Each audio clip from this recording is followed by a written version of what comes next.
Hi everybody, how you doing? Hi, my name is Morgan. My pronouns are they, them, and this is my world building channel. We are going to continue working on the player's guide that we've been working on so far. But for the moment, how are you doing? What's changed? What's new?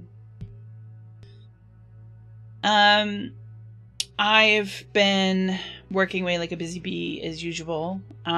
Still not quite got that AV sync issue fixed in, what was that, the second episode? Literally nothing. Oh, you poor babe. We need to end. We need to get rid of this pandemic so that you can get back to doing something, right? Because you were, you know, busy and active and clever and social before lockdown too, right? Yes. So that's one of the things that I changed. Well, sort of. The works that were going on during the last episode have finished, and I seem to have a much more stable bandwidth now, which is great. But I took it a step further and I got one of those Powerline network adapters. And so I'm on a LAN at the moment, as opposed to Wi-Fi before. So no microwaves bothering us. Hopefully no dips in bandwidth as well, so we should be pretty stable. I'm only looking at 30 frames of lag, 30 frames missed since I started the stream about 15-20 minutes ago. And that was only happened right at the beginning.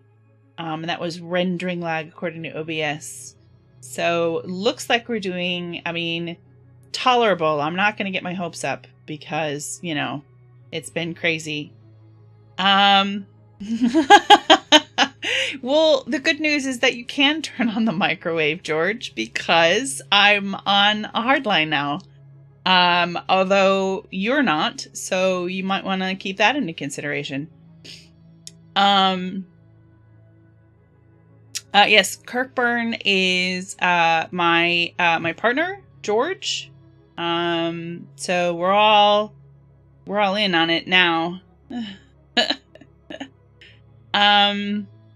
What else have I changed? I moved my microphone. You can actually see it now, but I thought I'd put it in front of my keyboard in the hopes of you not having to hear me typing away much. And oh, do you know what? I forgot to do something that I always do.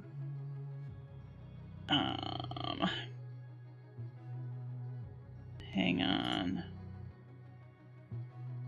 I need to make sure I've got the right sound profile. Yeah, not quite. You might be getting a little bit of noise there, so I'm gonna go silent for a few seconds. Hang on.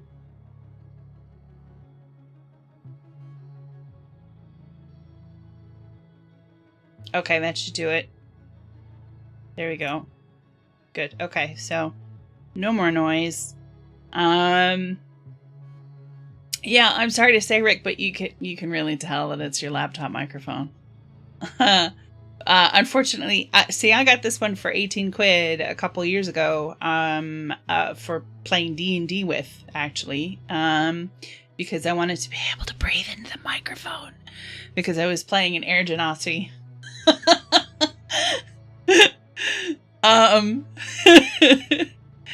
But unfortunately, I looked it up again recently on Amazon, and it's like 36 quid.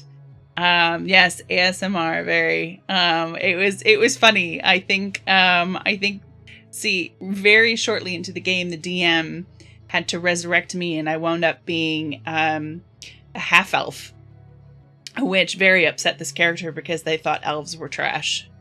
But I think part of the DM's motivation there, I imagine he kind of fudged the dice a little bit because that whole whispering character thing might have been just a little bit annoying.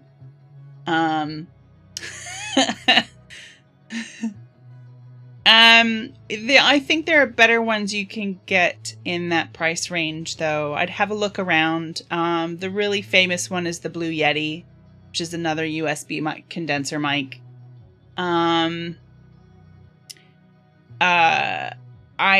holding off from getting anything moderately nice because I'm not sure it's worth my money compared to what I've got here, which does tolerably well enough with some software. When I do upgrade, I'd like it to be a significant difference, so I'll probably end up upgrading to the last microphone I'll ever have, kind of thing. What else have I changed? I think that's kind of it. Am I forgetting anything? George, am I forgetting anything? Oh God, I can talk to you now while I do this and you're just downstairs and that's super weird. I'm sorry. I'm gonna not do that. That's awkward. I was thinking I'm gonna get some actual proper curtains for the window behind my desk to help dampen the sound a little bit later. I've been futzing around with some notes that I made on Nillynhold because you didn't quite finish last episode. And I've typed up some of the deep theory notes that I had that helped me design Nillynhold. So we'll be going through some of that stuff because it needs updating. What else? Oh, I think that's about it. Let me see where I am here. Oh, right, I wrote down everything so that I could tell you. Yeah. Okay. Like usual, if you have any tips for what I can do to improve on what I'm attempting to do here, feel free to DM me on Twitter, at TempestTTGames. I know I mentioned that I didn't like these little borders here, being so blunt, but, unless I find something, what's what I'm looking for? Not stable, static, and interesting, but static. I'm probably not going to do anything because I'm worried about the motion from something that's animated will sort of cause me some issues because that's known to sort of load up on OBS. So let's see what else. I think that's good. I feel like that was really brief, but said everything it needed to say, right? Let's see. Get ready to do that. So this is my world building show. I'm currently world building for a tabletop RPG. Not necessarily D&D. It was originated as meant to be for D&D, but I think I've decided that I don't want it to be in D. I'm not sure it suits. The major themes of this setting aren't really... They don't fit with the important mechanics of what D&D is. So I'm looking around for other RPGs that might fit. And someday this might actually turn into its own RPG. If I can get Rick to cooperate with me on that, and we'll do a little bit of collaborating. I don't have any specific systems in mind yet. I haven't found any that are quite there. I think it's going to have to be a very character-driven, a very character and narrative-driven RPG. I have considered something similar to Powered by the Apocalypse. I'm trying to get my hands on a copy of World of Adventure.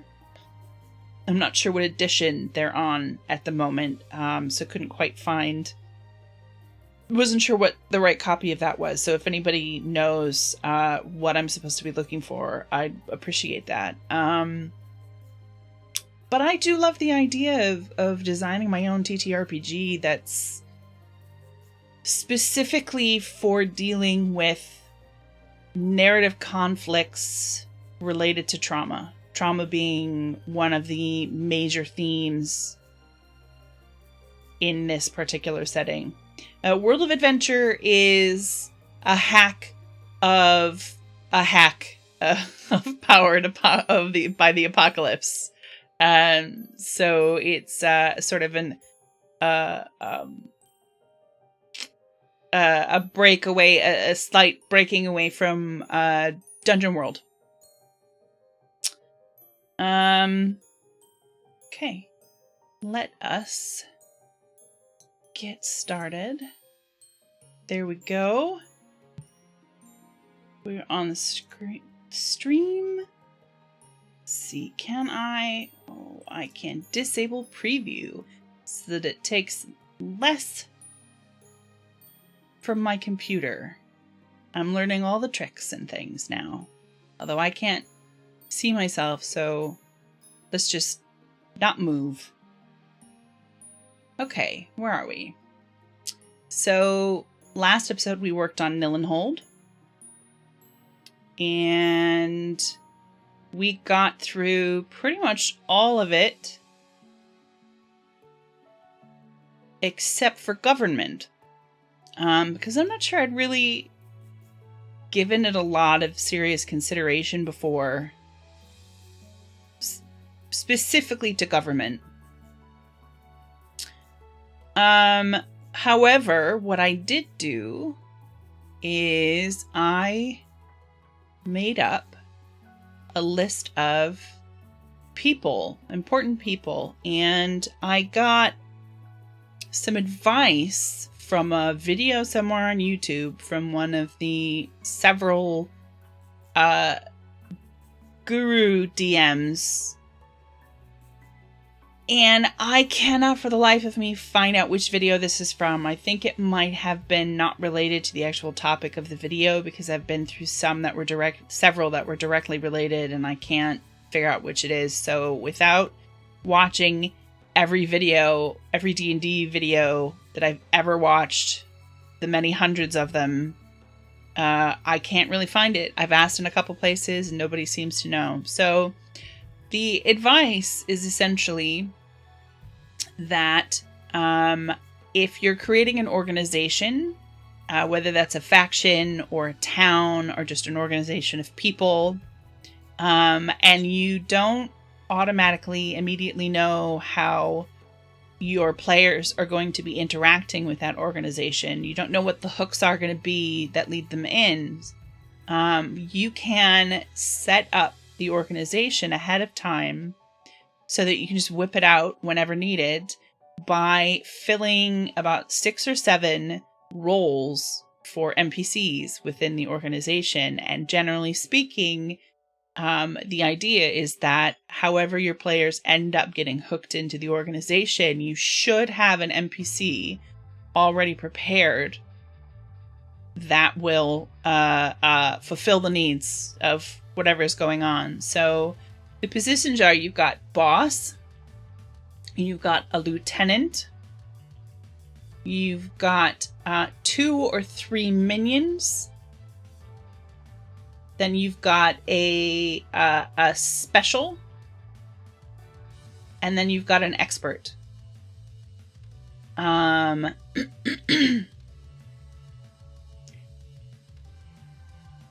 And this is why I've been trying to find the video, because the particular reasoning for what's a special and what's an expert, the video gave a really good explanation for, but I would prefer to share that with you. I prefer to give credit where it's due. Unfortunately, that's not really going to work out. To me, the difference between a special and an expert would be a special is not directly related to what the organization does, but they do a thing that no one else does within the organization. An expert, on the other hand, is important to the function of the organization, and they are the top of the line.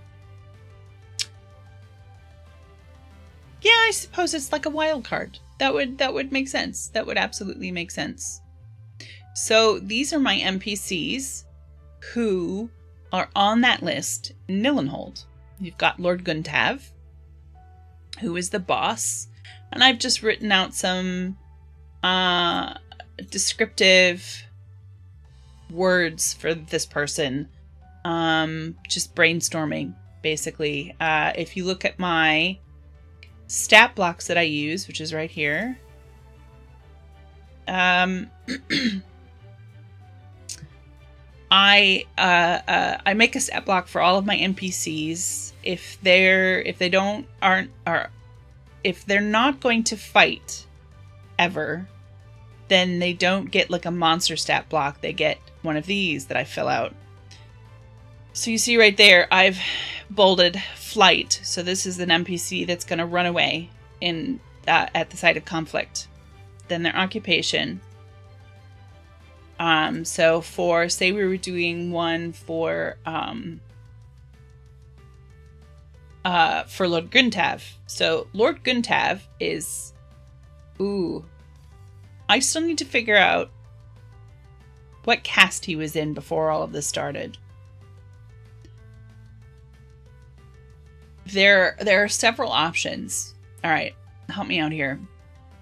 So Nillynhold is set to shipbuilding, but it requires quite a lot of knowledge of governance, quite a lot of knowledge of building things that aren't just ships, and also some sort of idea of physical conflict, like the ability to get through physical conflict. So he could have been a peacekeeper, he could have been a builder, he could have been a shipwright, he could have been a clerk of some kind. What else is there? He could have been something entirely different, but you'd think it would be something that would give him the respect and expertise, or at least authority, to then become one of the 8 lords, one of the highest ranking members of this new society.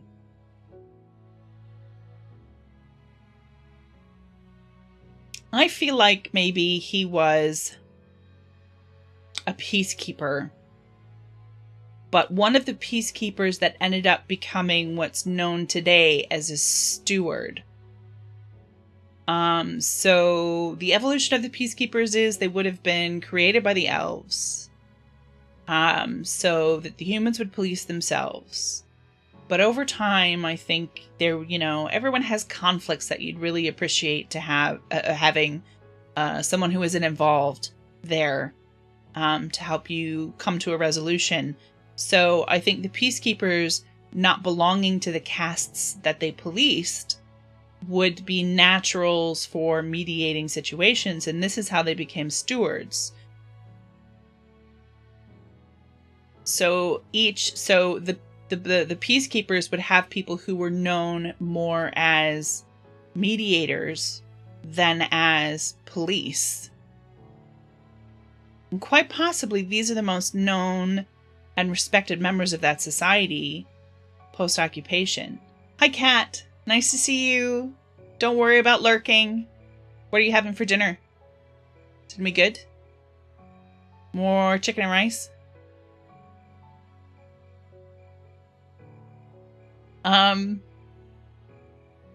That's what I'm leaning towards at this time, is that he used to be a peacekeeper.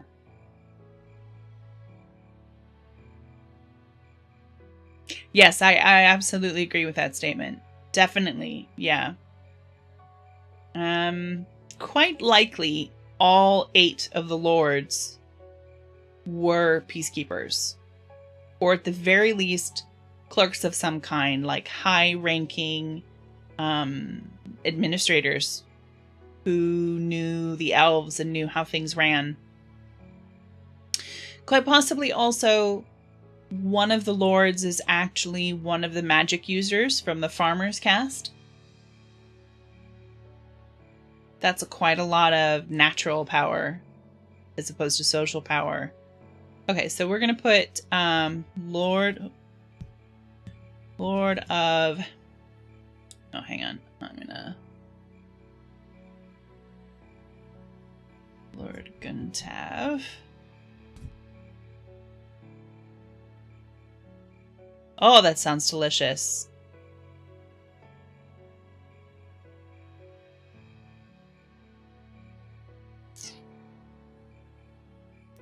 Remove the NPC block up here.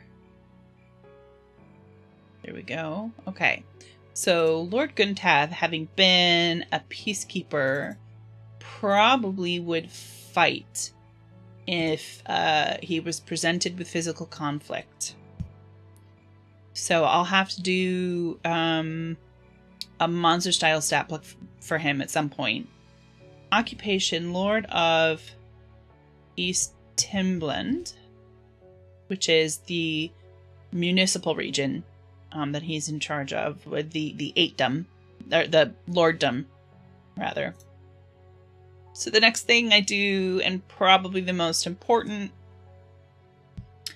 is I use about 3 or 4 descriptive words to describe the personality of that character, so that when I go to play them, I have a character type that helps me choose the words and the manner I wish, the manner in which I communicate with the players. So steadfast, very reliable, having been essentially a steward. That's a good place to start. What are the characteristics of a judge, for instance?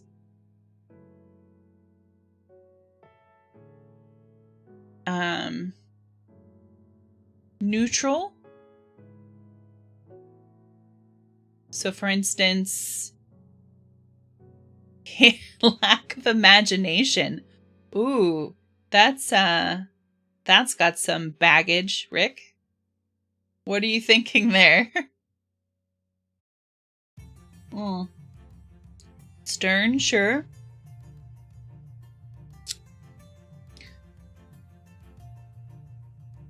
Yeah, I think Guntav likes to hear the whole story before he gives his advice on something or makes any decisions.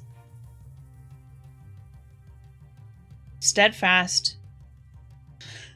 Steadfast might be a bit too vague.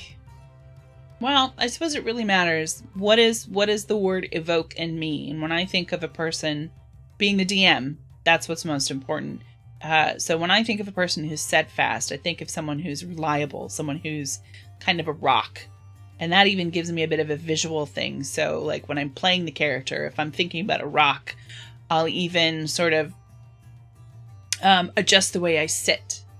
And I'll just lower my center of gravity and I'll square myself off when I play that character. It also makes me think of, this is going to be a person who has a really steady, glance. When they look at you, they're always looking you in the eye, and it doesn't move.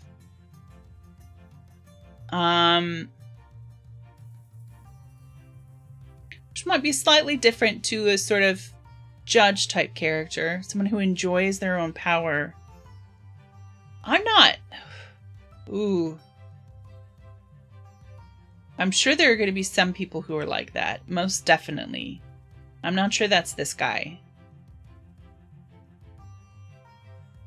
Now let's think of it in terms of trauma.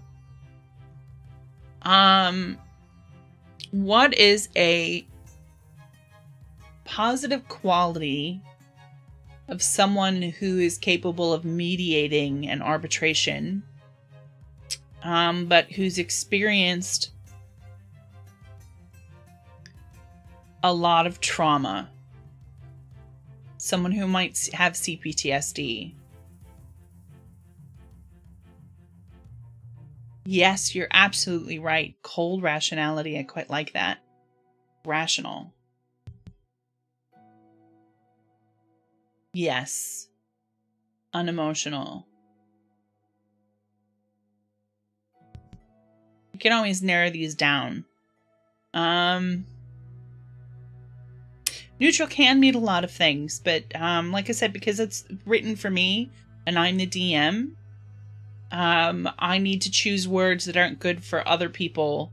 They're good for me. Now, if I were to publish this, I might be thinking more about in broader terms of what might get across, what I'm trying to get across to more people rather than just to me. So that would definitely be a publication edit on this. For now, it's just for me. And when I think of neutral, I think of someone who lets the information pass through them for a while, doesn't react to it, doesn't come to quick judgments. Is there anything else? I think that might be enough for now, but if you think of anything else, let me know.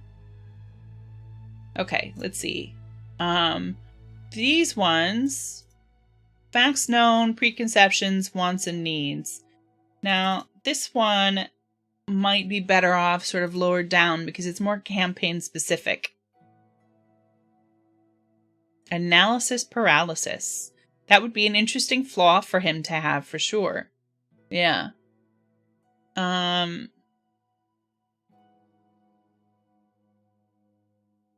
How would you describe that in one word? In a way that is evocative of how you would play a character. Evocative of his personality.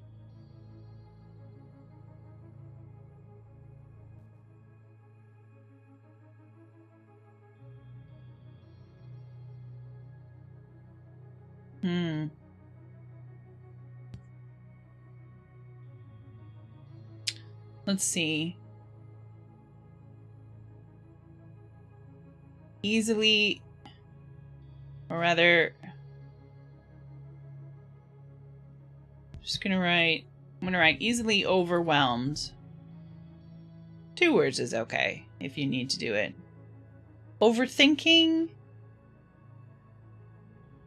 See, I think overthinking would be in contradiction to the fact that he was essentially elected as a mediator.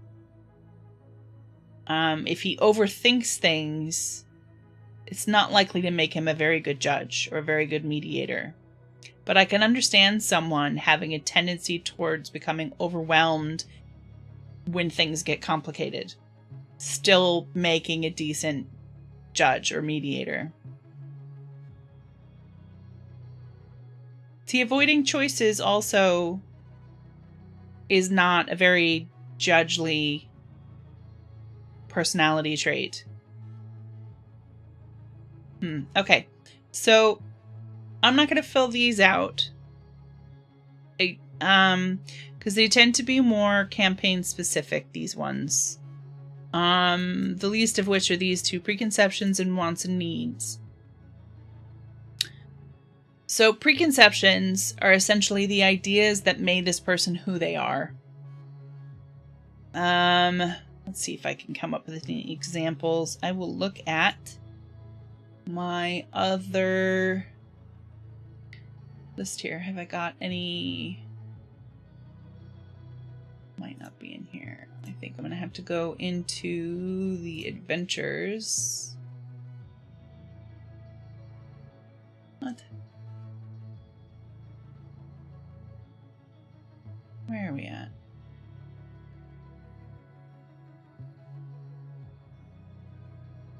Okay, I think this is actually not... Okay, no, we're going to have to go into this one, which is actually written out. Oh, I really need to reread this thing, don't I? Maybe this one's better.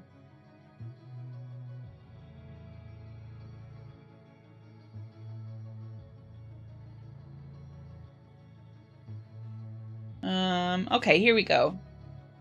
So Alexa Penhaven is the mayor of Penhaven. Her preconception, that this one is more campaign specific. Never liked the way people seem to admire Kimball more for the 1 year he went adventuring than for all the work she's done as a mayor. At least before everyone started thinking he killed his wife. So this essentially means that anytime she's interacting with Kimball, who's an NPC, or anyone who is directly related to Kimball, so for instance the party who have been hired by Kimball, that she perhaps doesn't give them as much respect or credit as they deserve.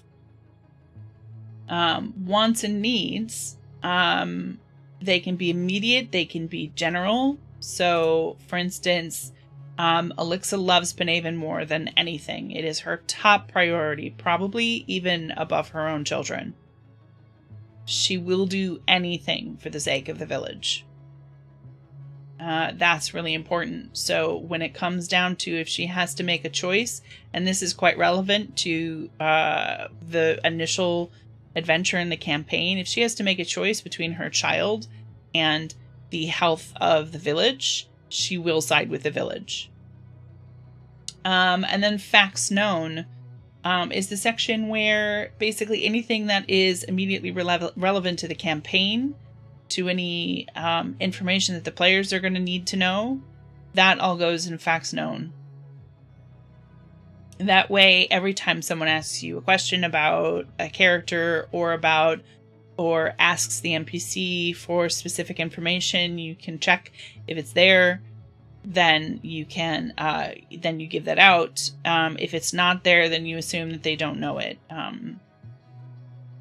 These are the kinds of things that you skim over before starting a scene with that NPC, or before each session.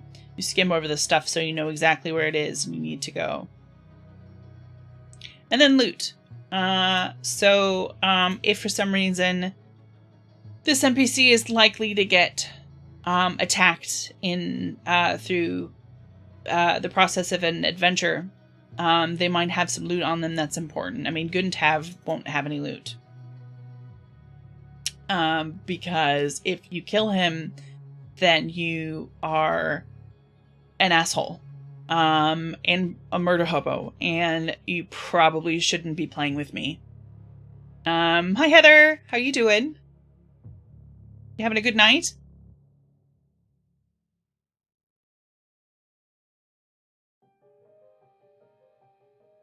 Ugh. Uh-oh. Do you have a hard time getting the kids to go to sleep?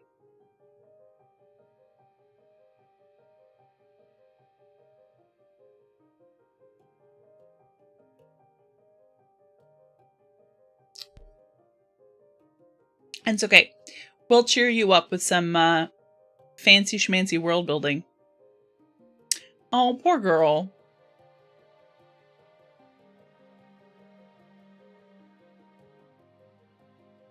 I'm sure she will do grand. Honestly, when she gets to see her school friends again, she'll be so excited about it.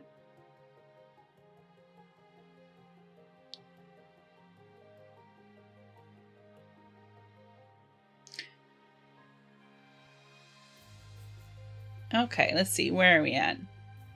The rest of these, I think, are more about East Tipland, and what he's meant to be doing. Okay, so the next one we've got the Lieutenant, Mick Honorbloom. He is captain of the Assembly in Nillynhold. He's named for his integrity and his fondness for flowers. So we've got a fellow who used to be a peacekeeper, or potentially his family used to be a peacekeeper. We're like 50 years on here, so they'd have to be probably in their 70s to have actually been like a professional during the occupation. So I would say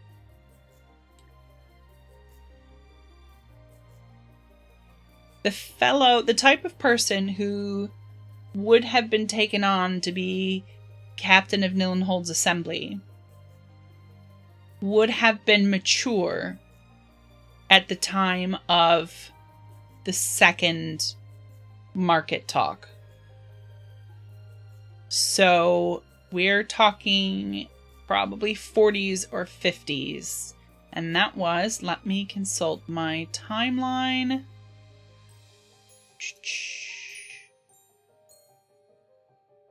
The second... Yeah, here we go. 25 SE. So 25 years ago, this person was in their 40s or 50s, which would put them probably close to 80 in current day. So I'm thinking that Mick is actually the person who took over from the original captain of Nillynhold's assembly. So it's entirely possible that they were never a peacekeeper in the cast, that they were too young, or quite possibly they were a child in the peacekeeping cast. But more likely they had a lot more freedom in their development. But the issue for them then becomes, do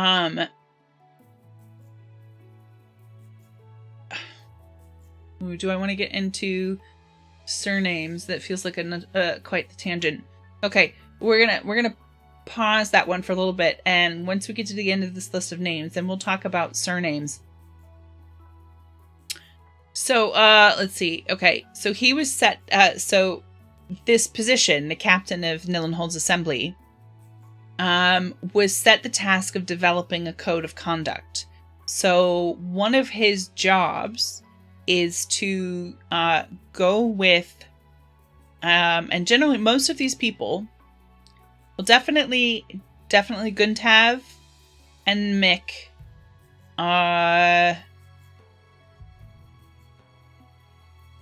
and probably Ruin, who's this guy, who's who's in the Governor's Guild. Probably the three of them go to what's called a Lord's Moot every 8 years. Excuse me. Oh, I really need to stop drinking fizzy things when we do these shows.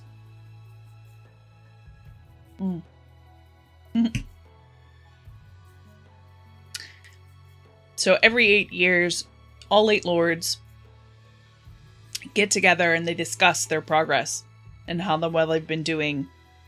And if anybody has any new ideas, that is very true. That's the problem I'm having. I need to get me some good still cider so that I can drink some still cider doing these. That would be good. Some Weston's Vintage. Yeah. But then Weston's Vintage is like 9% alcohol by volume. So if you want to see me get tipsy, that'd be a good one for me to drink while on stream. Okay. Yeah, so they're still working and tweaking on their code of conduct. That's his main task besides just running the day-to-day operations of Nillynhold's assembly. As a reminder, if you didn't see the last episode, the Assembly is the organization that is a part of the Triad in Memony City, which is the organization, the governing body of Nillynhold and the 8 lorddoms. And it's the full name of the Assembly is the Assembly of Guardians and Stewards, or Stewards and Guardians. Doesn't really matter. So it is essentially the police, for lack of a better word, and the mediators, the arbitrators and judges. That is their organization. Then he's also the job of the captain of the assembly in Nillynhold is also in charge of defending the border of Nillynhold and East Timbaland. And then we'll get in. We might get to into the details of that a little bit later on. So, thing is, he wouldn't be directly from a peacekeeping caste. So let's say son of. And I think we decided. How old is Mick? Again, I think he'd have to be in like his 40s. So we're just gonna put 40s.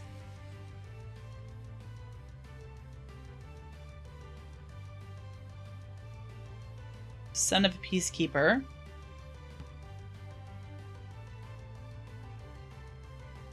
Okay. And I'm just gonna put in parentheses here, role, job. So it's not specifically mixed so much as the position he is in. Alright, so our next guy is a minion. So a minion of an organization would be somebody who has a slightly more specific role within the organization. In this case, it's a fellow called Ruin Clerk. You'll notice that Clerk is the name of a caste. We'll get into that when we talk about surnames and some spelling issues there. So Ruin is a member of the Governor's Guild, which is the second of the 3 organizations that are a part of the Triad. And the Governor's Guild is generally made up of people who used to be part of the clerk's caste in the days of the occupation. So we're talking anybody who has to do anything administrative, anything having to do with anything mercantile. So we're also talking sort of body servants of the elves. The guy, Abelworth, who was at one point king of Mimini, a king of the kingdom of Mimini, was a governor's assistant in the time of the occupation. And he would have been in the clerk's caste, in one of the clerk's castes in Mimini during the occupation. So this fellow is in charge of the trade, economy, and governance of the city and the lorddom. And he functions along with the other minions as well as Mick as advisors to Guntav. So anytime that Guntav needs to make a decision or some problem comes up, he meets with these dudes and dudettes and people, and they have a discussion. And this guy is an expert in certain things. So when I originally came up with this, I sort of thought of him as more of a merchant type person, and I think that was definitely his specialty. And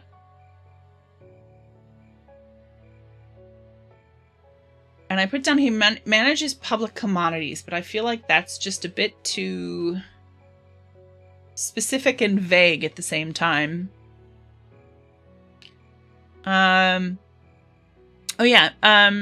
Surnames often reflect an old caste of either that person or that person's family, or even what they do now.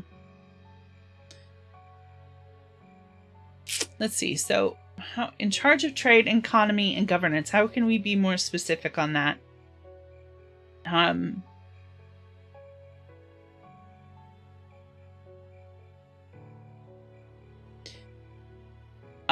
Let's see.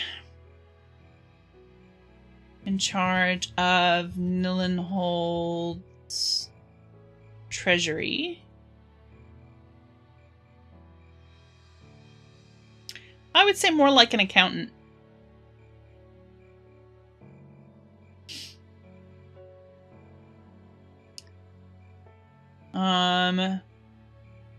But he's got, so these people aren't, they may have a specialty, but because of the nature of just how new everything is, the work that they actually do is not so specialized.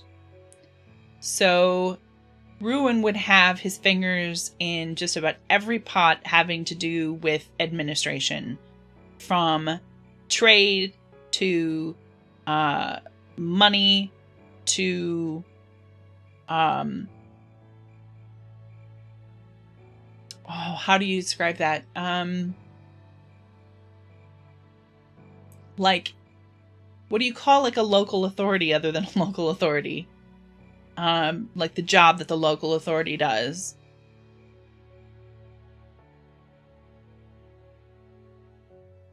Just the concept of governance in general is essentially what he's an expert on, or what he is in charge of.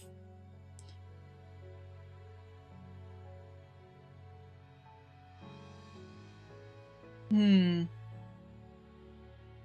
think we'll have to get a little bit more philosophical on that at another time.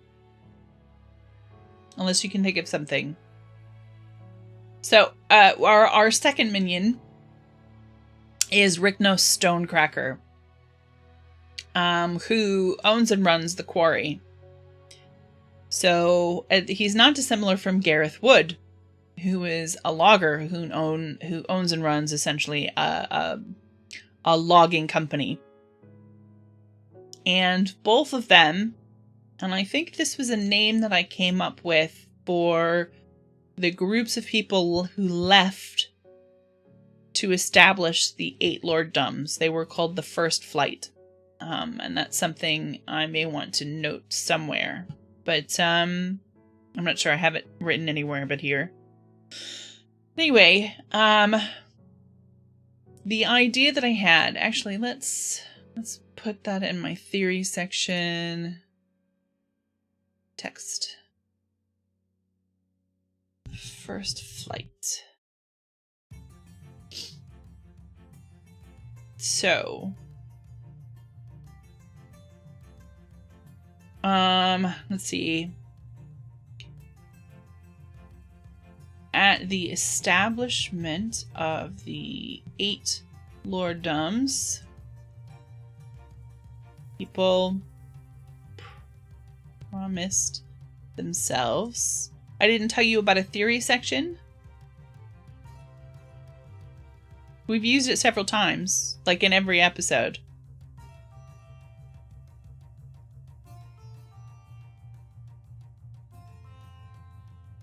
How many E's do I need? People promise themselves to the... What do they promise themselves to? To the mission of... No. To the development of a stable human society. Each person that left to join a lorddom in the first wave, known as the First Flight, signed a contract with their lord. Oh, what theories do I have? I think we might have slightly crossed wires on that. When I'm talking about theory, I'm talking about like the background information that leads to... So the player's guide is what I need players to know, what information that they need to have direct access to in order to play the game well and enjoy it. The stuff that I put in my theory folder is the background stuff, and we'll get a little bit into that later if we have time. We're actually I'm going through this a bit slower than I thought I would. So for instance, when I have questions I need to ask myself in order to come up with something concrete for a player to use, I mark those questions down in my problems to solve page. I do have some theory on, oh, that's a blank page. Those are both templates. So my master timeline is in my theory folder. Then if a question gets a little bit of work done on it, it gets its own page. How did we get the triad and the 8 lorddoms? And this is where I worked out the market talks, and then also started thinking about exactly what type of government it is, and what the structure is there. How did we get the kingdom? Same thing. This is the first market square talk. Just a page. Orcs, question mark. What are they? This was my theory. This is more of the kind of theory that you're talking about. Was the relationship between elves and dragons, and that just was born out of me giving the cities names that I thought sounded like dragons' names, like Calyrex, and Odevion. You know, a list of the lorddom's primary goals. This is something I came up with when I was trying to decide how old Nillynhold was. And also, more specifically, what did the buildings look like? What kind of buildings exist there? What type of construction is newer or older? And so I went back to sort of day 0 of the first flight. In fact, I can change this to first flight arrives. And this is just a tent camp. And then I went through what I thought were the significant stages in the development of this town that would eventually become a seafront town, but is today more of a frontier town. And it needs to be somewhat 30 years on based on these requirements of these significant signifiers of what makes it a frontier town. So that's what I'm talking about theory. It's more of me just asking myself questions and taking notes and doing research so that I have something that makes sense to write in the player's guide. Okay.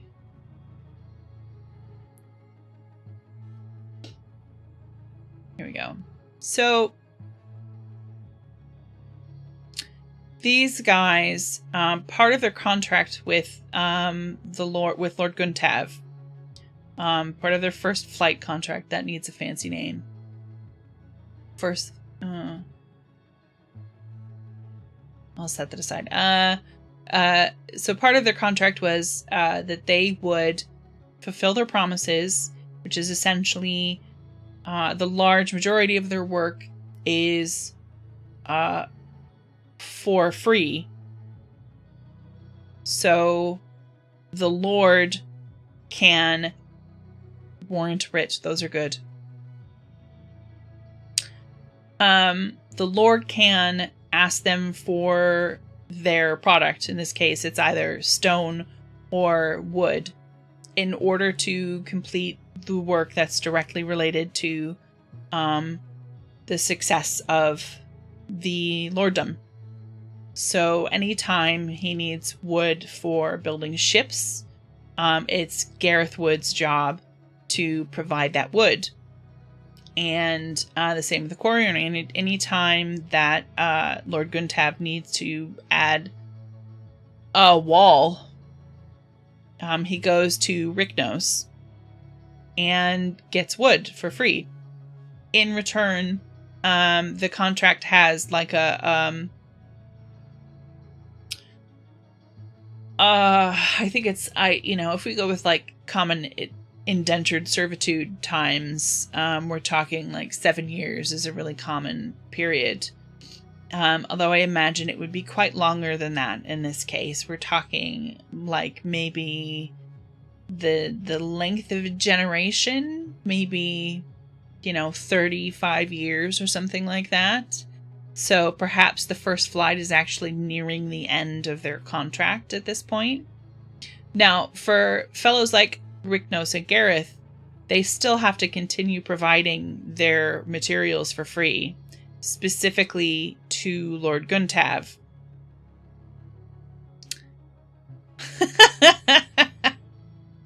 Ryknos knows. Okay, yeah.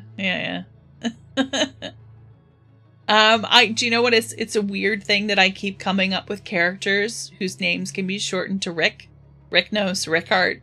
It's weirdly common for me, and I don't know why. And simply because of knowing you, it's super awkward. I didn't mind before.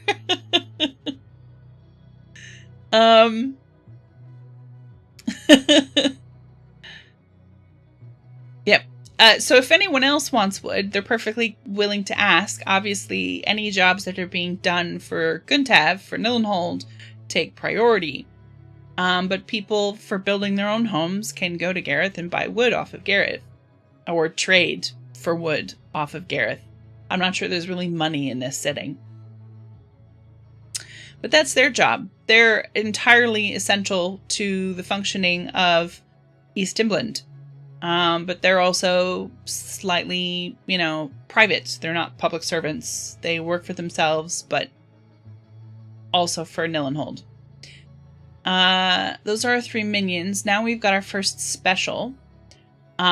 Special is an NPC unionized.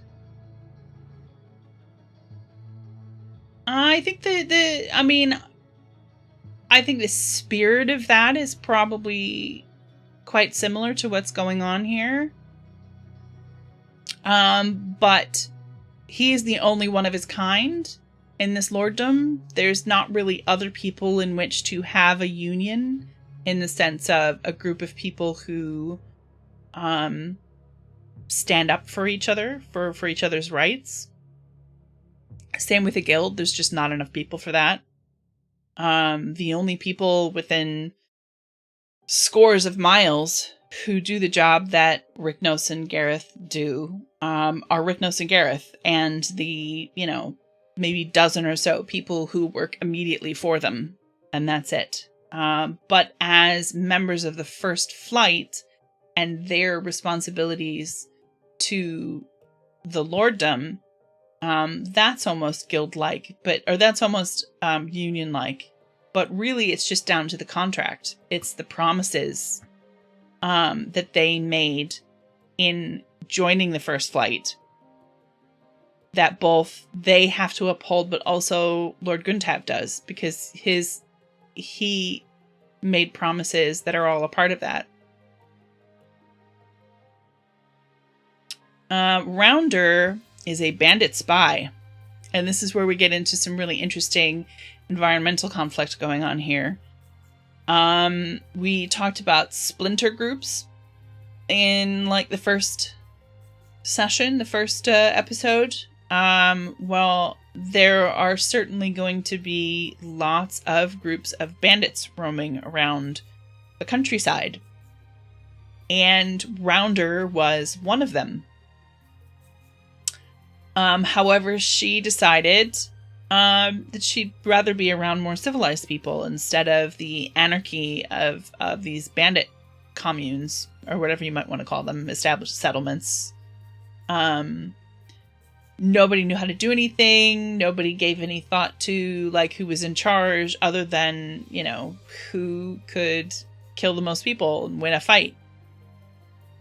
So Rounder came to Nillynhold looking for civilization. And Rounder is actually a nickname that she was given because she's always there, but always on the fringes. She's always around. And she is a bandit spy. So her job is to keep tabs on all of the various bandit groups that are roaming around the area of East Timbaland.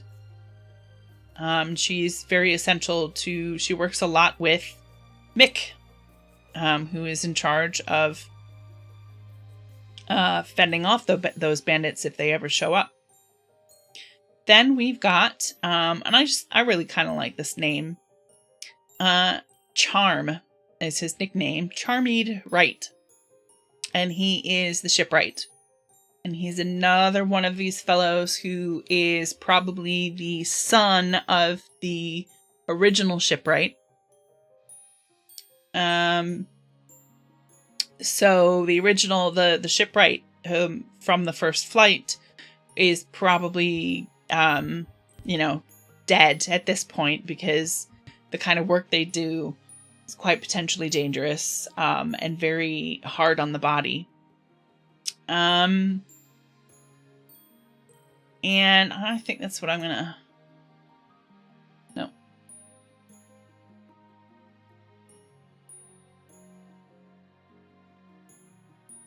Son of... We'll say first flight shipwright. I also have down that he's potentially an architect. I think it's quite possible that the person who was hired, essentially, who's contracted to build ships for Mimini City's new civilization, had to have other knowledge, like this, Ruin, the merchant.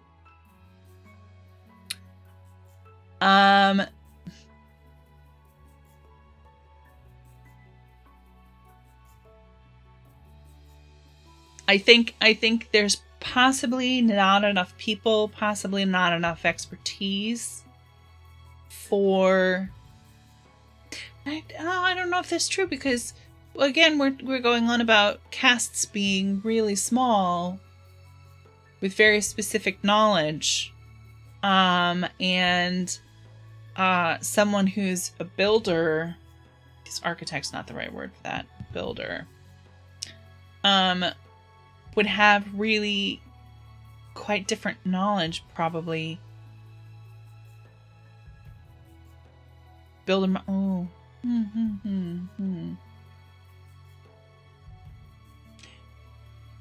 Dynastic power structures.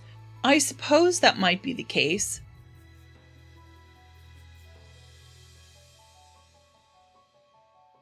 I think it's more of people taking on their family's trades. Granted, these people have a lot of relative power, but we're talking about a fairly compact society. And also a fairly horizontal society. I mean, I would say, whereas Lord Guntav is the guy on top, and this is the kind of stuff that I'm not sure that I need to figure out in order to fill out the government section of that Nillynhold description. So, Lord Guntav is the guy on top in East Timbaland. However, the way he sees it, all of these other people on this list are just as important as he is.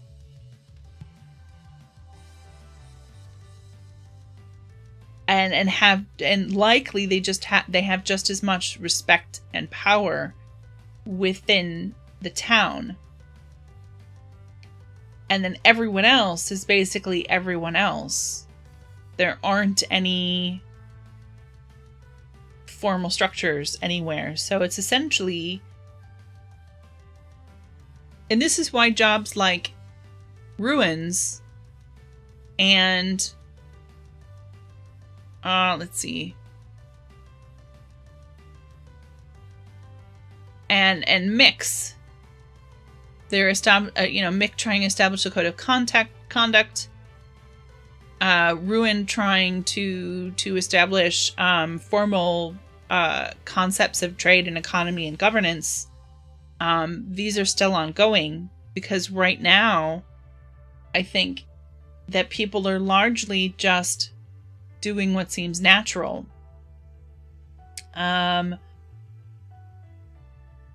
Problems that happen, I think, are largely being dealt with as they come.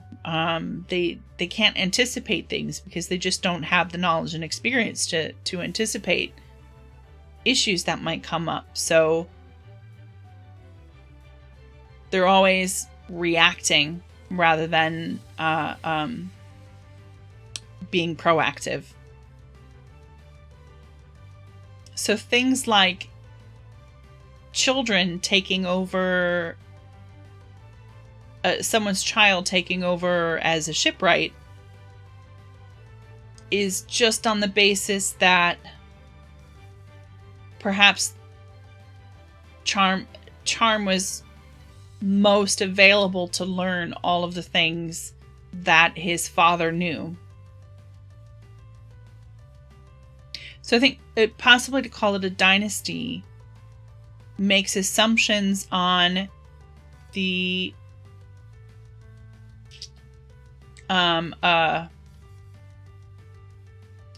what's the word? The general rigidity of this power structure here that we're looking at right now, which I would say really just isn't there. This is very flexible, and quite likely some of these people, like for instance, Rounder, wouldn't have been part of the first flight. Rounder would have been somebody who came to importance later on. Constantly in flux, absolutely, Rick. Constantly in flux. The most stable things, for instance, are like this job here of Nillynhold shipwright and Mick's job, captain of the assembly, because those are things that are constantly in need. I would say, see, while Charm is the first flight shipwright's son, Mick isn't. He might be a son of a peacekeeper, but he's not the son of the first flight's captain of the assembly. He would have been someone who just trained with Nillynhold's assembly from the first flight. So for instance, maybe he signed on to the assembly because of the first flight. Let's see. Yeah, so Charm's primary job, I'm gonna have to give more thought to this bit about him also being a builder. I think quite likely someone else is the builder, because they would have been separate castes. But, okay, Charm's primary job is building seaworthy vessels. Originally, Charm built, see this again, we're talking about an age problem that I hadn't anticipated when I first started making these notes.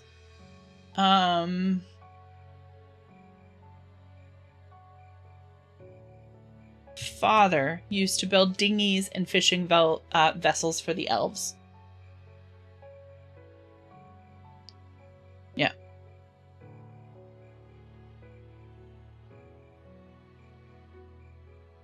I'm thinking more about the sun thing, though. So, when the original shipwright would have left with the first flight, there would have been several other people who signed on, who had experience, potentially, during the occupation as boat builders, who were working under this original fellow.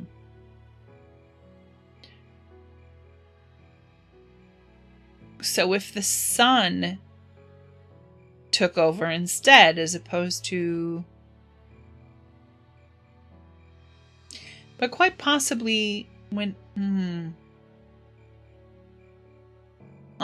It's a bit debatable, isn't it? Whether or not the man's son would have been the person with the most capable of being in charge of the operation when it came time for someone to replace his father.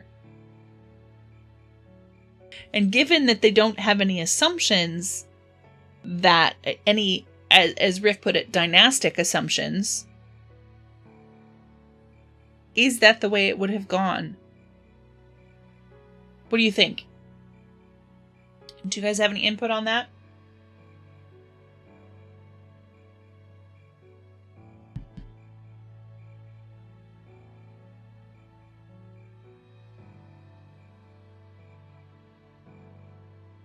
Yeah, it might have been something that caused some conflicts, a bit of drama.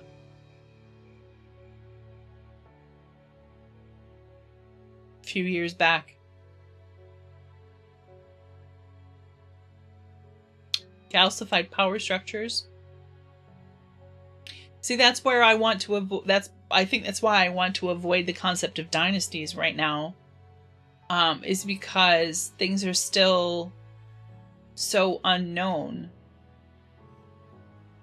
They set out to make not just a better society, but to create one in the first place.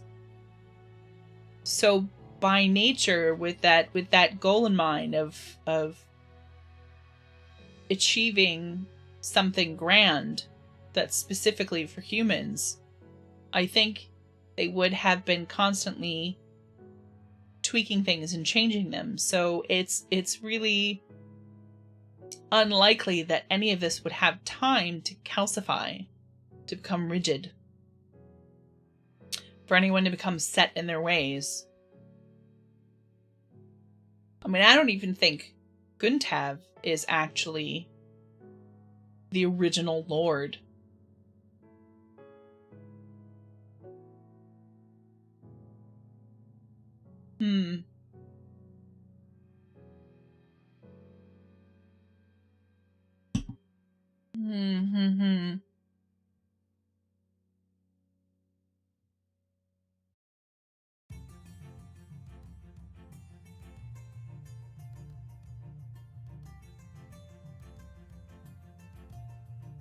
That's definitely an interesting thought. One to take note of for later on if the players ever get involved in the shipwriting business in any way. It's definitely something I can expand on.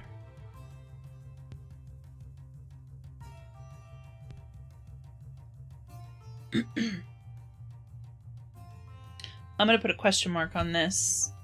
I do think that this problem deserves a slot somewhere in here. Nepotism? Question mark. Okay. I still can't spell.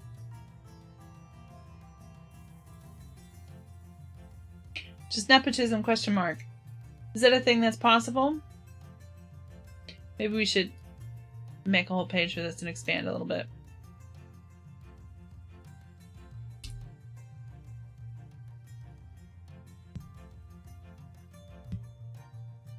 What's your idea about the half-elves?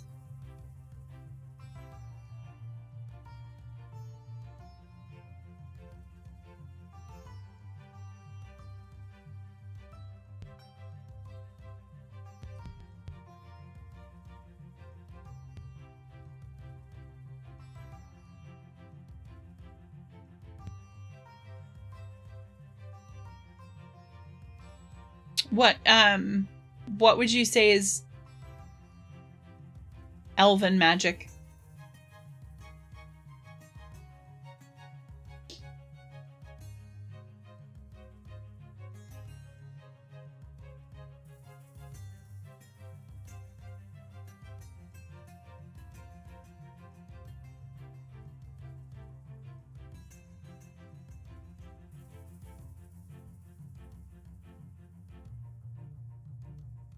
I'm not sure what the difference of those are. Can you expand on that a bit?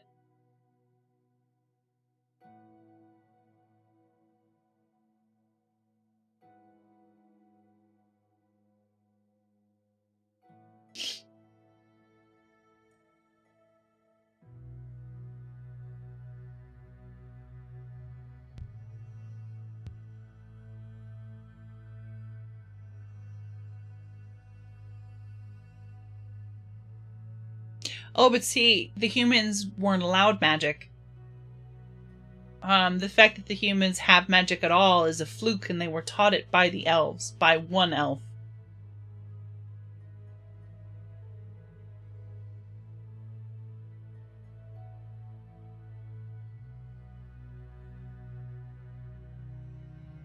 You could definitely say that human magic isn't as powerful as elven magic, simply because there are magics that they don't know are even possible because it's been kept from them for so long.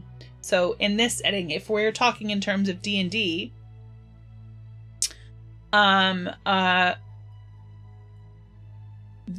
you would not have any access to planar magic whatsoever in this game.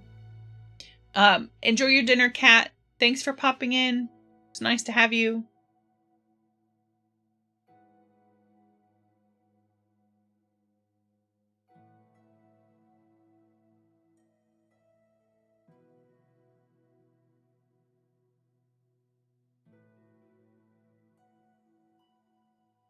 I think, Heather, you're starting to get into class.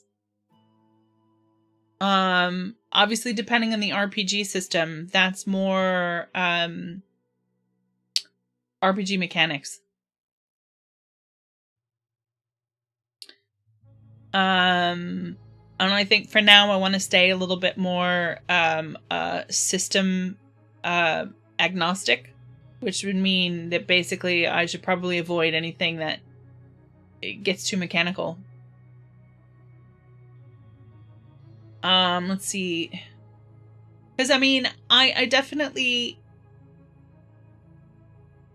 I had originally actually come up with a racial spell for elves, which was a bit like Message. Only I called it Burning Missive,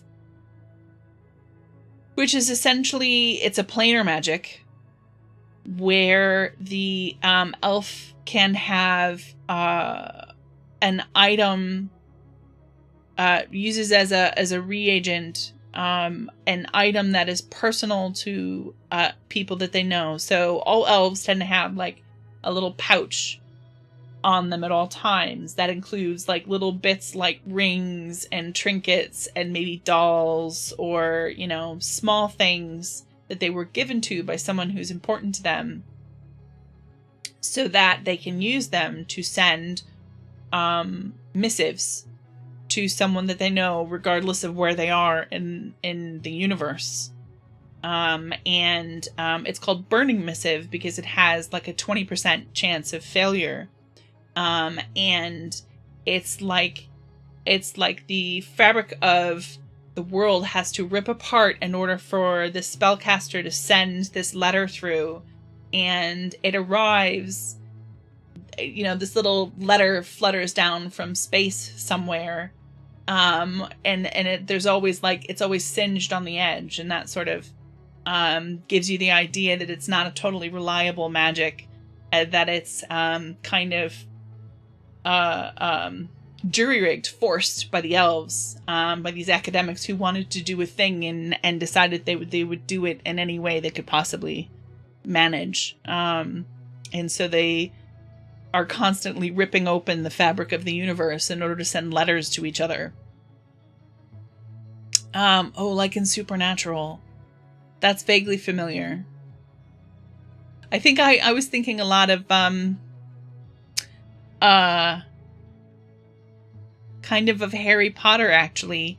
Those, what are the they have a name and I can't think of what it is. Those letters in which someone screams at someone else. They fly in from nowhere and shout at somebody. Can you imagine that actually being the case in someone's school? and how basically at every meal, howlers, that's it. At every meal, there have to be at least half a dozen children receiving howlers. It would just be so everyday and normal.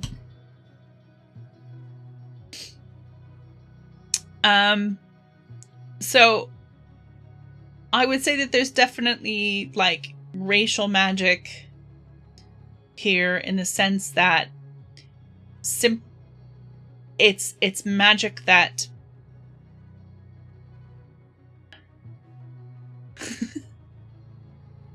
absolutely, that's exactly it.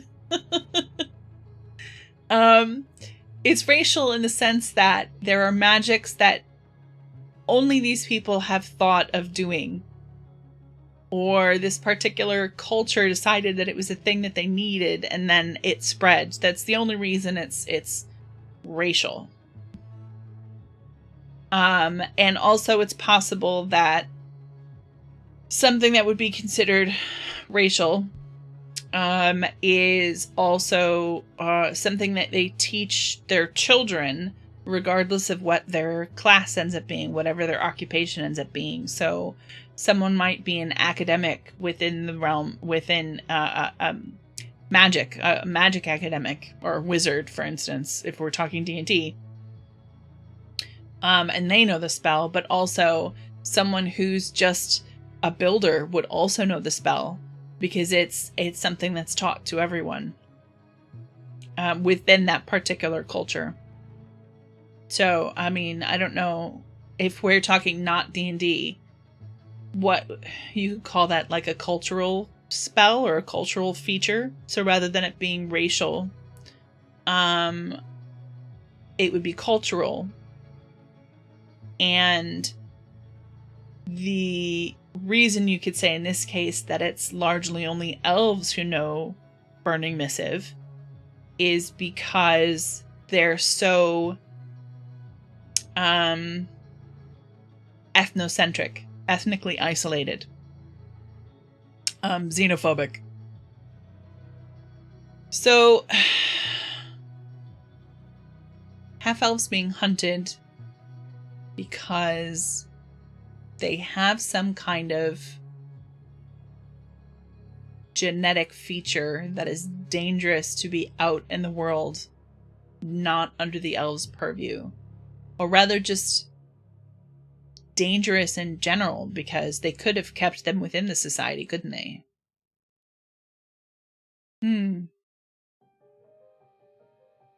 Interesting. Okay, so let's get back to this nepotism thing.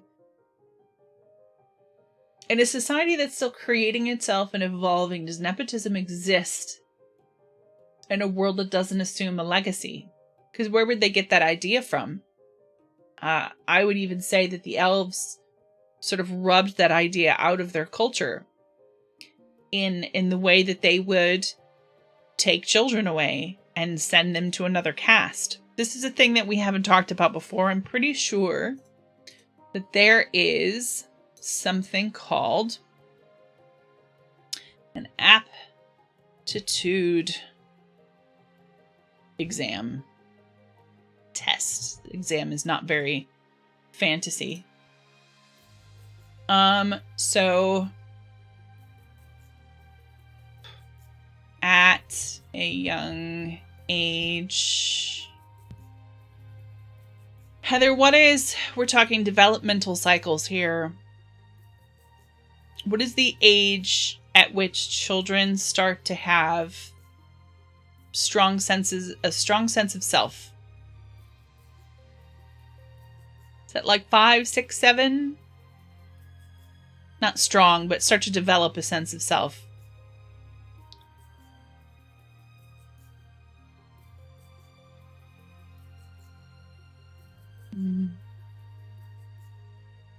The young age,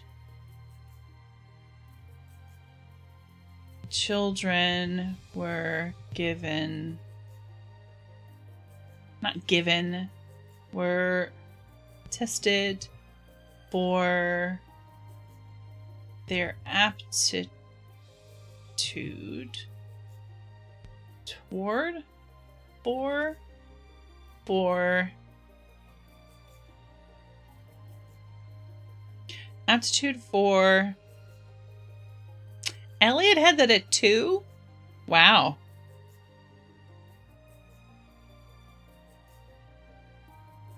You got a little prodigy there.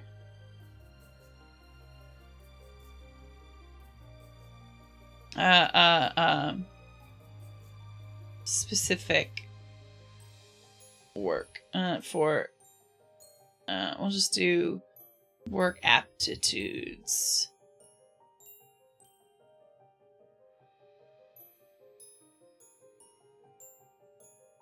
No, yeah, I'm talking about much more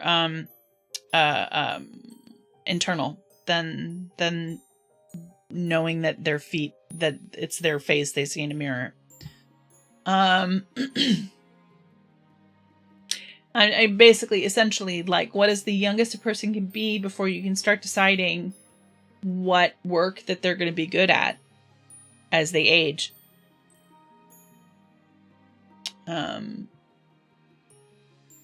Where their talents lie. I suppose you hear a lot that really people who are really good at things like piano or a sport, that they frequently start that sport or music or instrument or whatever at the age of like 6 or 7, don't they?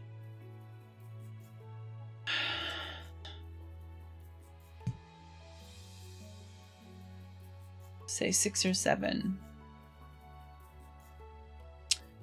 And those that didn't, that showed talent for a cast different to the one they were born to, were moved.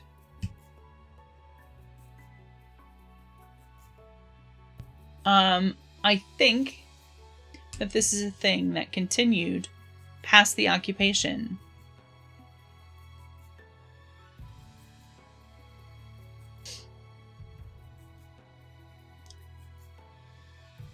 Tests were continued after the Exodus.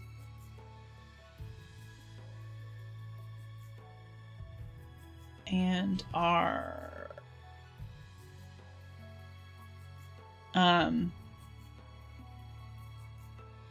voluntarily administered today.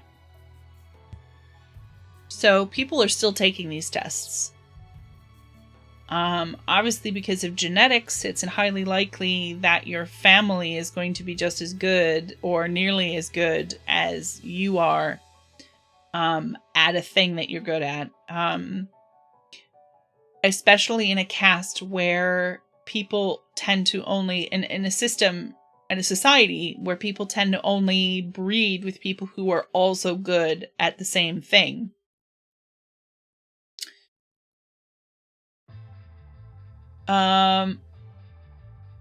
There's also the matter of sometimes it's just easier to keep someone with their family, even if they're not, maybe there's something that they're only slightly better at.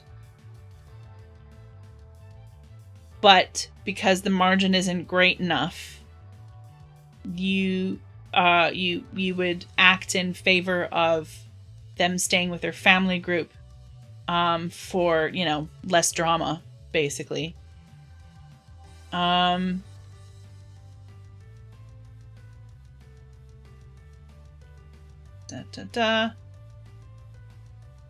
still think that people administer these tests still. They might have changed on them, but there's definitely got to be like an aptitude center somewhere in Nillynhold where people develop these tests and administer them, and people decide what they're going to do for the rest of their lives based on the tests. So if we're going back to nepotism,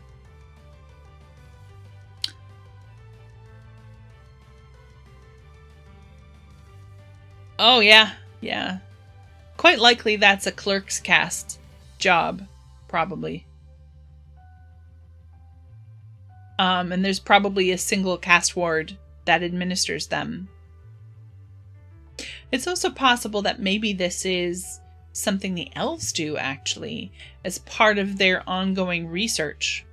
That actually maybe it's an academic thing. And the people who carried it on after the occupation are perhaps the assistants who helped administer the test, who know about it only because of that. Yeah, I bet it was an elf-administered thing having to do with research.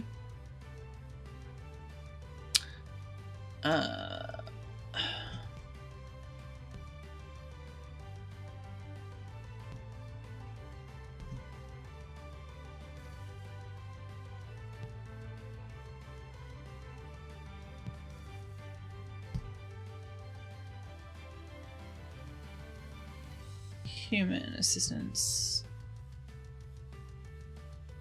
from the clerks.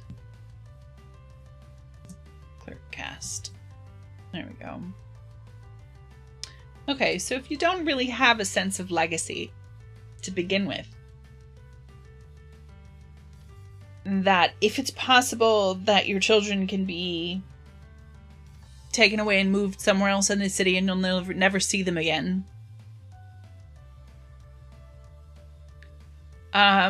priority would probably be placed on power of knowledge, really. So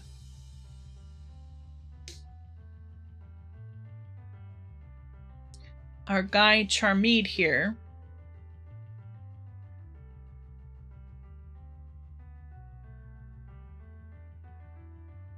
there would definitely have been people who knew more than him, who had more experience. Especially given that this is not a shipwright. We're not talking about a job in any old lorddom. This is the job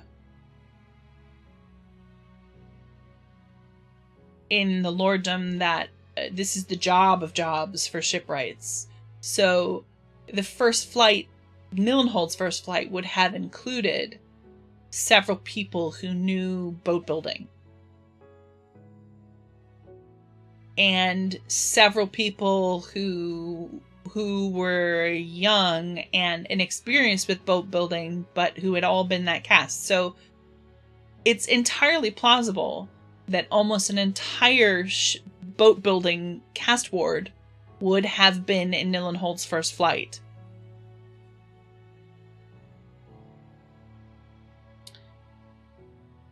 So the person most likely to take over when the original shipwright got too old to continue. Or maybe it's possible that this guy just like this really, really old fellow who's lived way too long sits in a chair and bosses everyone around. And is carted off in a wagon to the lorddom every 8 years. Eunuchs are more powerful. Yeah, no, I agree. I kind of like that character. The one who's just really old and highly respected. And people take special care to include him because he knows things that no one else could possibly know. Maybe he still has wisdom to pass down that he hasn't. I think that would beg the question of where he got that knowledge from, though.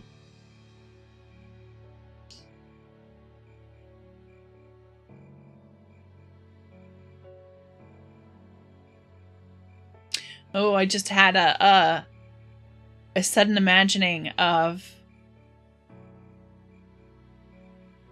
this. Okay, so there's a lot of situations where likely someone had special access to elven knowledge. So we've got the farmer's cast already. We've got the clerk's cast and the people who were basically in the governor's guild now, who had direct interactions with elves and got to see them working and got to see their paperwork and that sort of stuff. So knew stuff they weren't supposed to know. Perhaps were more heavily watched by the elves because they were aware of just how much access they had. But perhaps there are also people who develop special relationships with an elf. Maybe charm was like a somebody's mister. Hmm.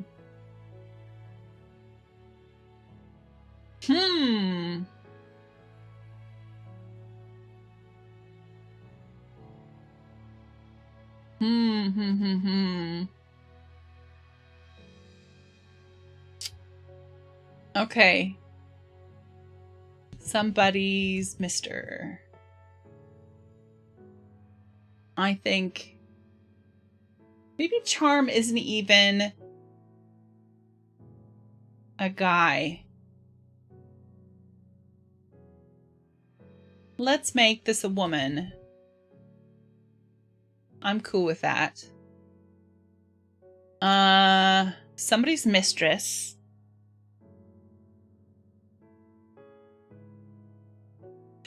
Okay, all right. I'm seeing another queer opportunity. I'm excited about this. Okay.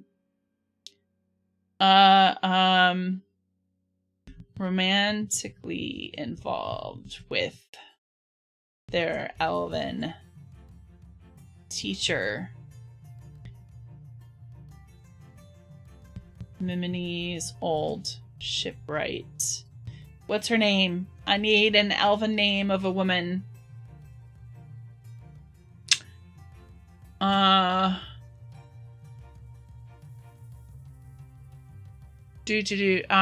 go with I tend to go with the very Tolkienian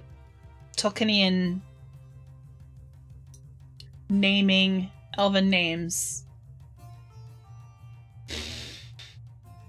So let's see.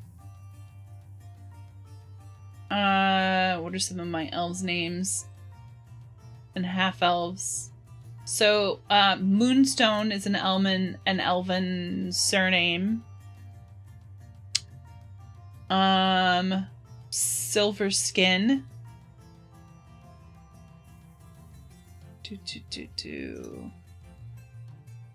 Silver Skin is an elven surname.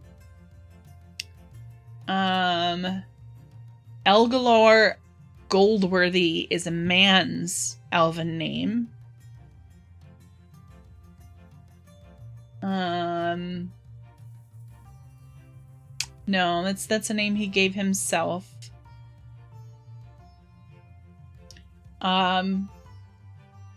Yeah, this guy is a full elf who lives in Penhaven. Who completely changed his name, trying to separate himself from the horridness that was his society. Acanthus? Ooh, that's not bad. I'm gonna change the spelling a bit.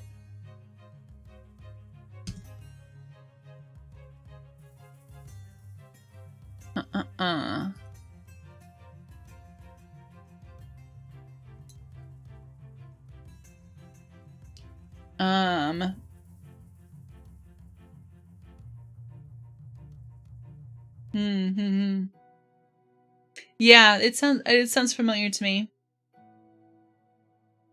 Do you know what? I have not dropped any frames. Let's stress test this mother. Hey, look at that. I loaded a web page without it slowing everything down. And oh, that was the other thing I did. I added memory to my computer, so I have 16 gig now instead of 8. That might have been a part of that. Hey, look at me. Cooking with gas. Okay. Yeah, that's my search history. You don't need to see that. Or that. Okay. What are we doing here? Oh, we got 5 minutes left. Forgot what I was doing.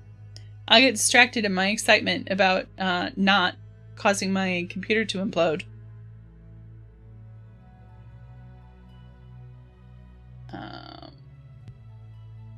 I think that's how it's spelt. No? Oh, it's a font.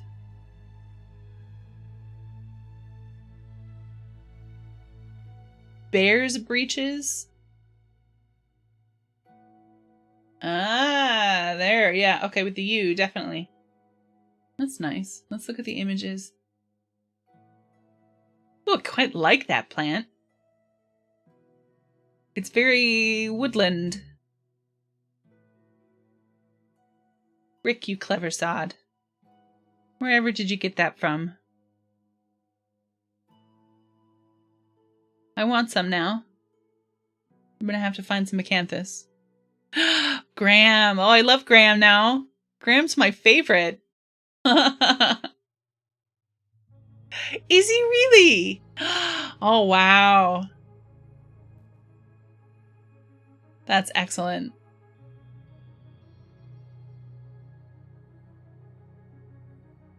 Do you know, I've known you for 2 years, Rick, and that's one of 2 things that I know about your husband.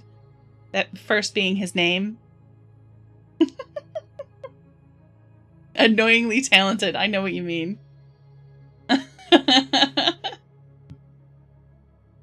Okay. Let's see. Okay, so let's play on the theme here. Oh. Canthus. Meadow.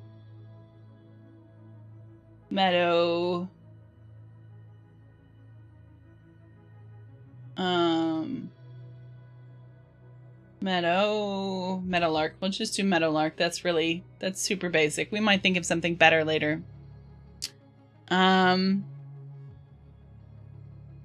Okay.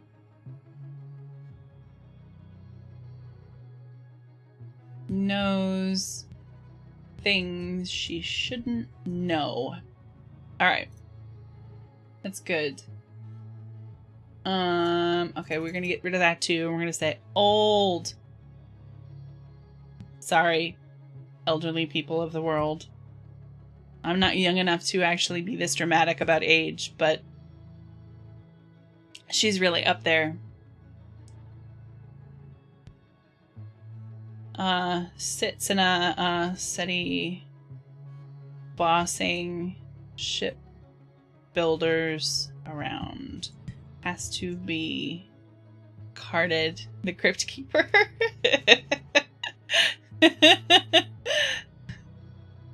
Has to be carted around. Okay. Okay, that's enough for tonight. The one thing I wanted to put to everyone who's here and who watches, was that a swear that you just tried to do, Heather?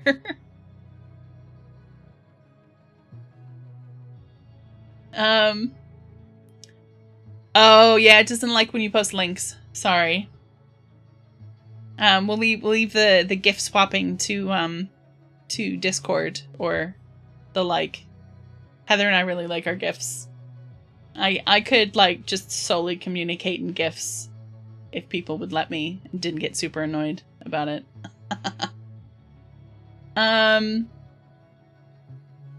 So This is a thing that I put to the world building subreddit that I think is a really interesting question. When building this, I feel a bit like I'm trying to build the pyramids without ever having used or seen a tool in my life. I feel like I'm reinventing the wheel is the phrase. So I'm wondering what kind of limits and goals people have set for themselves to rein in their world building efforts, specifically for TTRPGs. I have had one person recommend to me what they call the sort of 3-layer system. Here, let's switch back to face. There we go. So the 3-layer system is basically if you had something that you wanted to present to a player, in order to make sure that it fit in and made sense, you would go back 3 layers of world building. So I think the example that I came up with was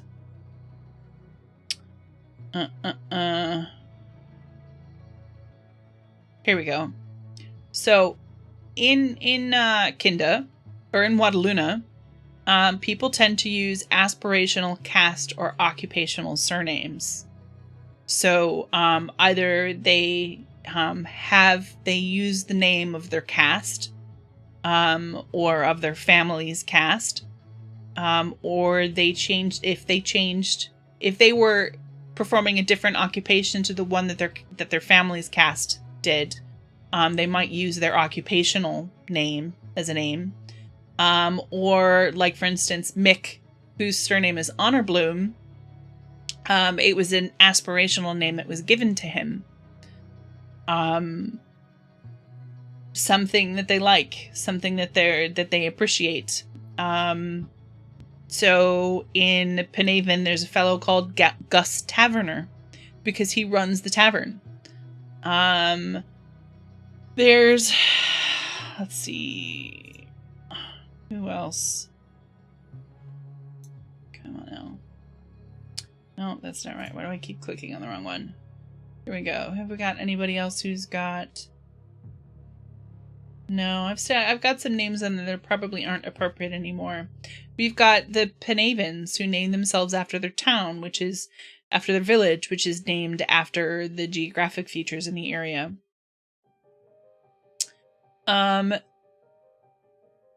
So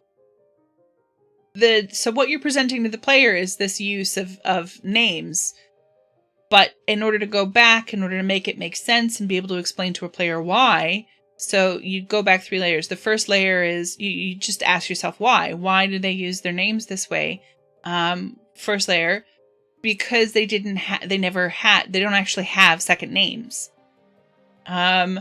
Then you ask yourself why again for the second layer.